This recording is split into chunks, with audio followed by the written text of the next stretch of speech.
자, 그러면 이런 전환기에 우리 자동차 산업은 어떻게 대응해야 할까요?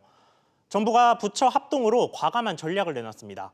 문재인 대통령은 2030년까지 미래차 경쟁력 1등 국가가 되겠다고 선언했습니다.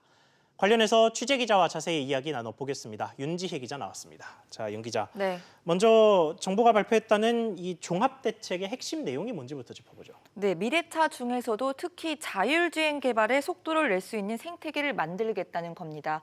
오늘 문재인 대통령이 현대차 남양연구소를 방문했습니다. 직접 들어보시겠습니다. 예.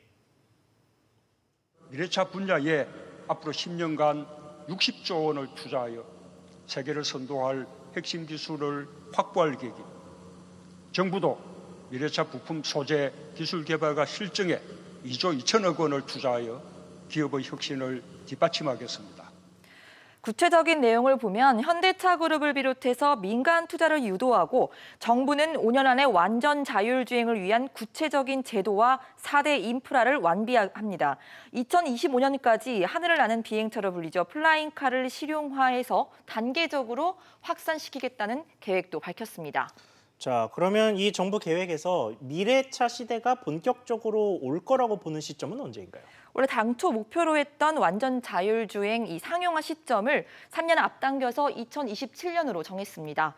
친환경차 역시 인프라 투자를 확대해서 2030년이면 주요 도시에선 20분 이내에 수소 충전소에 도달할 수 있도록 만들기로 했고요. 또 소비자가 친환경차 구매 시 지원되는 개별 소비세와 취득세 인하 등을 연장하기로 했습니다. 정부는 10년 뒤 친환경차의 판매 비중을 전체의 3분의 1로 높이겠다 이렇게 발표를 했습니다.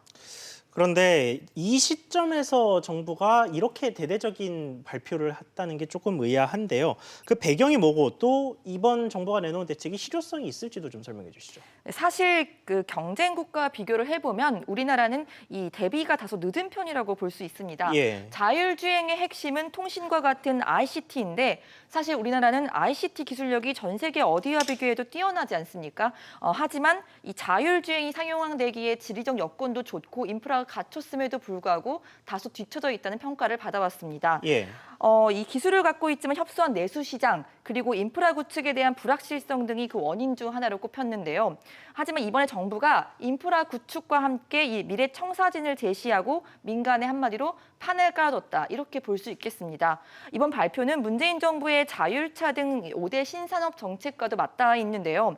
지금까지 내연기관 중심의 자동차 산업이 선진국을 추격하는 형태, 따라가는 패스트 팔로워였다면 앞으로는 미래차에서 좀 더 주도해 갈 수 있는 퍼스트 무버가 돼서 세계 시장을 주도하고 선도하겠다 이런 계획인 겁니다. 그렇군요. 윤 기자 이야기 잘 들었습니다.